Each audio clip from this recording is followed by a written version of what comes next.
12वीं कक्षा का आखिरी दिन था। स्कूल के गलियारों में चारों ओर हलचल थी। बच्चे समूहों में भविष्य की योजनाएं बना रहे थे। कोई आईटी की बात कर रहा था, कोई डॉक्टरी की, तो कोई विदेश में पढ़ाई के सपने संजो रहा था। हर किसी की आंखों में बड़े बड़े सपने चमक रहे थे। इन्हीं बच्चों के बीच था रोहित, एक साधारण सा लड़का। हल्के भूरे रंग की स्कूल यूनिफॉर्म में उसके जूते घिसे हुए थे और सैंडलें वह खुद ठीक करता था। रोहित गरीब था, लेकिन उसकी आंखों में एक अलग सी चमक थी। वो थी बड़े सपनों की चमक।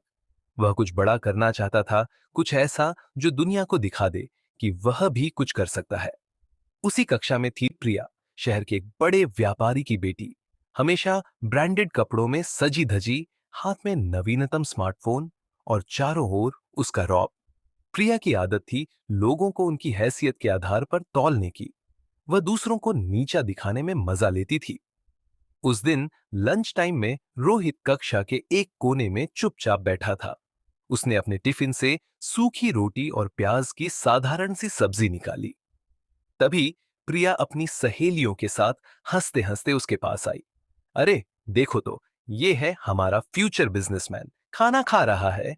प्रिया ने जोर से चिल्लाकर कहा ताकि पूरी कक्षा सुन ले। कक्षा में ठा के गूंज उठे। हर कोई हंस रहा था। रोहित ने नजरें झुकाए रखी और चुपचाप अपनी रोटी तोड़ता रहा। प्रिया ने फिर तंज कसा। क्या रोहित, तू बड़ा आदमी बनेगा इन फटे पुराने कपड़ों और इस खाने से? उसकी सहेलियां फिर हंस पड़ी।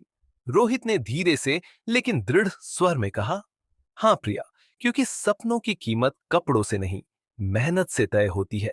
प्रिया ने उसका मजाक उड़ाते हुए जोर से हंसी।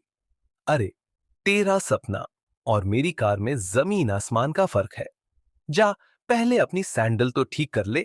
पूरी कक्षा फिर हंस पड़ी, लेकिन रोहित ने कुछ नहीं कहा। उसकी चुप्पी में एक आग थी, कुछ कर दिखाने की ठान थी। उसने अपनी रोटी खाई, लेकिन उसकी आंखों में जो चमक थी वह किसी को नहीं दिखी। वह चमक थी एक ऐसे लड़के की जो अपनी औकात से ऊपर उठने का सपना देख रहा था। 7 साल बीत गए। समय ने सब कुछ बदल दिया। प्रिया की जिंदगी अब वैसी नहीं रही। उसके पिता का व्यवसाय धीरे धीरे डूब गया। घर की आर्थिक स्थिति बिगड़ गई। मां की बीमारी ने हालात और खराब कर दिए।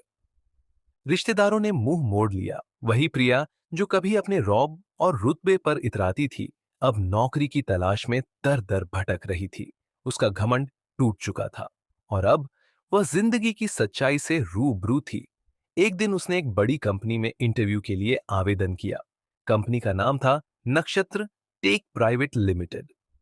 ऑफिस देखकर प्रिया की आंखें चमक उठी। चमचमाती कांच की दीवारें, रिसेप्शन पर स्मार्ट स्टाफ, ठंडी हवा और चारों ओर फैली प्रोफेशनल ऊर्जा। प्रिया ने अपने पुराने लेकिन साफ सुथरे फॉर्मल कपड़े पहने थे।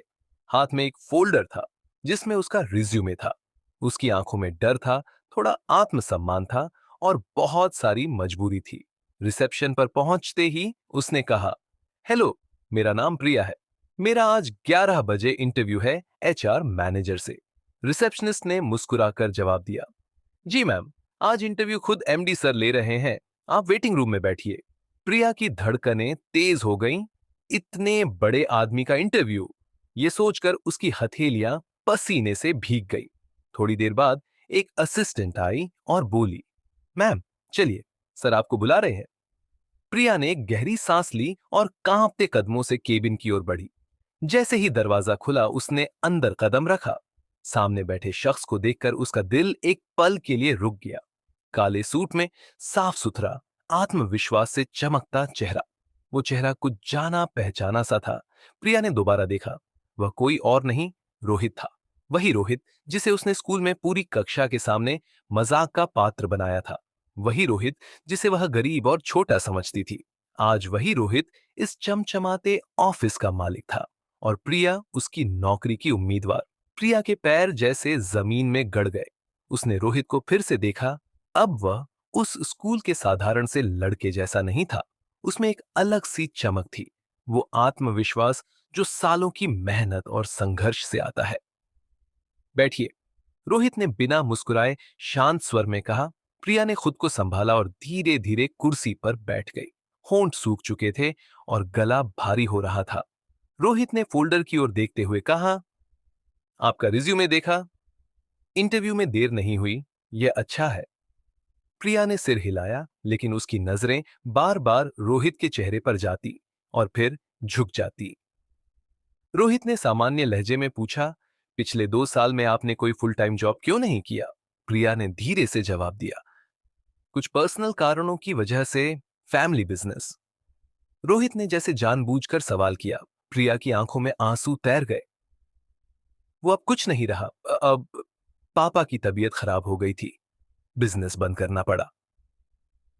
रोहित चुप रहा। उसने प्रिया की बातें ध्यान से सुनी। उसके चेहरे पर न घमंड था, न कोई तंज, बस एक शांत, शालीन चुप्पी। आपकी क्वालिफिकेशन ठीक है, रोहित ने कहा, लेकिन आजकल मार्केट में बहुत कंपटीशन है।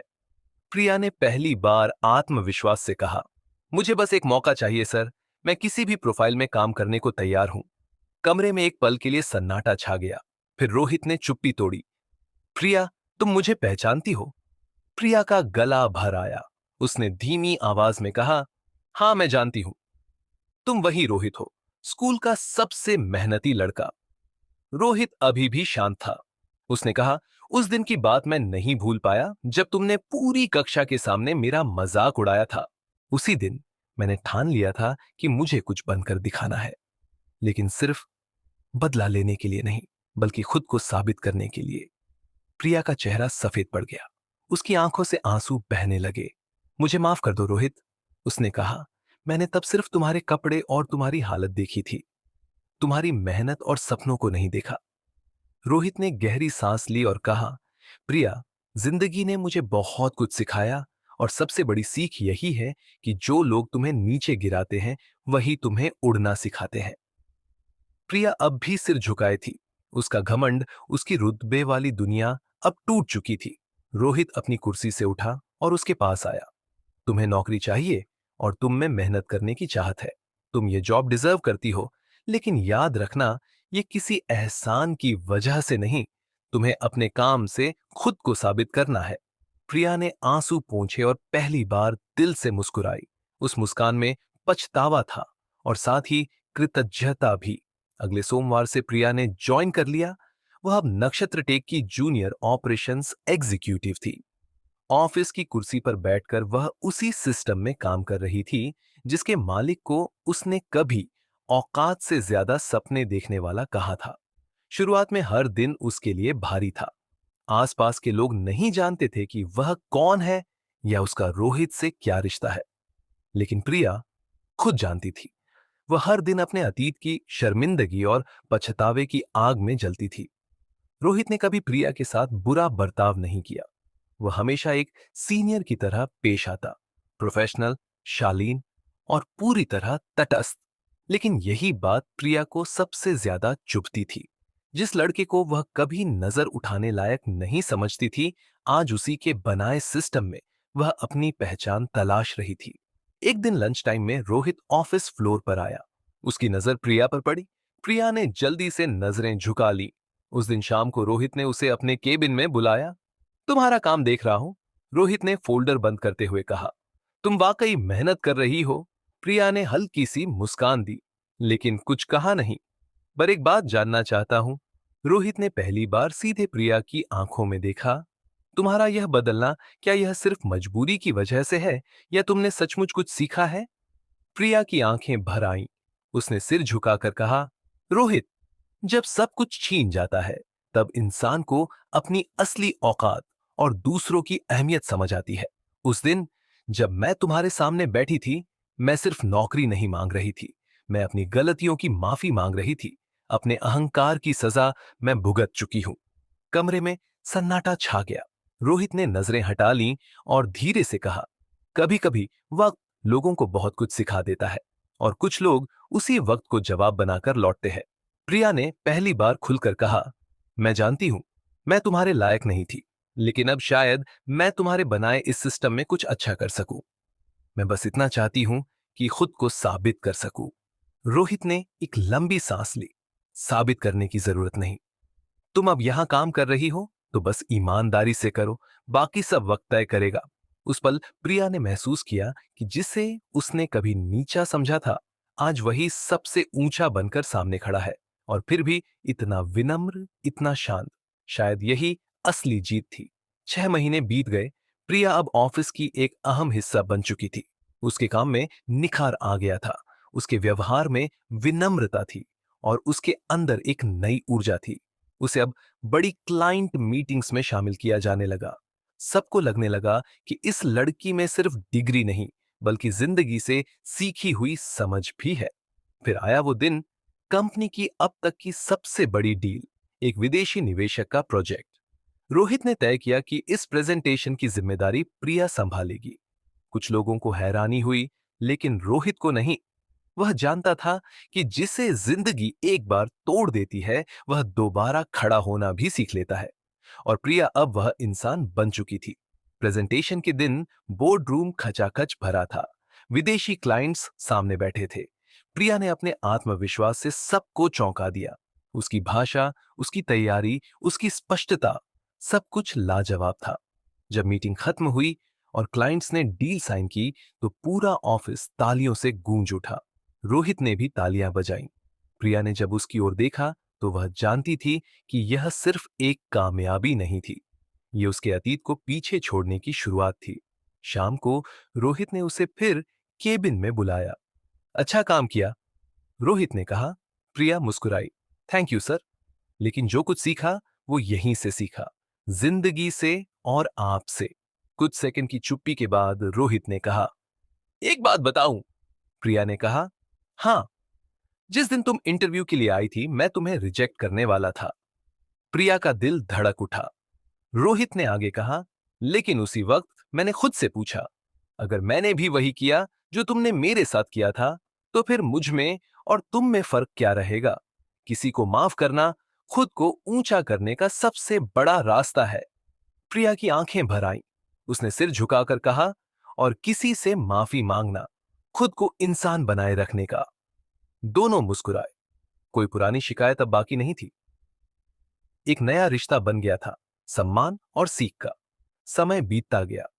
प्रिया अब कंपनी की एक मजबूत स्तंभ बन चुकी थी। उसकी मेहनत और लगन ने उसे सबके बीच सम्मान दिलाया। लेकिन रोहित और प्रिया की कहानी यहीं खत्म नहीं हुई। एक दिन कंपनी को एक नया प्रोजेक्ट मिला, जिसके लिए एक नई टीम बनानी थी। रोहित ने प्रिया को उस टीम का लीडर चुना। यह सुनकर प्रिया हैरान थी। उसने रोहित से पूछा, मुझ पर इतना भरोसा क्यों सर? रोहित ने मुस्कुराकर कहा, क्योंकि मैंने तुम में वही आग देखी है जो कभी मुझ में थी। तुम अब सिर्फ प्रिया नहीं हो, तुम एक मिसाल हो, और मैं चाहता हूं कि तुम दूसरों को भी वही सिखाओ जो तुमने सीखा। प्रिया ने उस दिन एक नया सबक सीखा। जिंदगी सिर्फ जीतने की नहीं, बल्कि दूसरों को भी जीतने का मौका देने की होती है। उसने उस प्रोजेक्ट को इतनी मेहनत से पूरा किया कि कंपनी का नाम और ऊंचा हो गया। और रोहित, वो हमेशा की तरह शांत, विनम्र और अपने सपनों को सच करता रहा। कुछ महीनों बाद कंपनी का सालाना समारोह हुआ। सैकड़ों कर्मचारी, चमचमाता स्टेज और चारों ओर खुशी का माहौल। रोहित ने प्रिया को स्टेज पर बुलाया।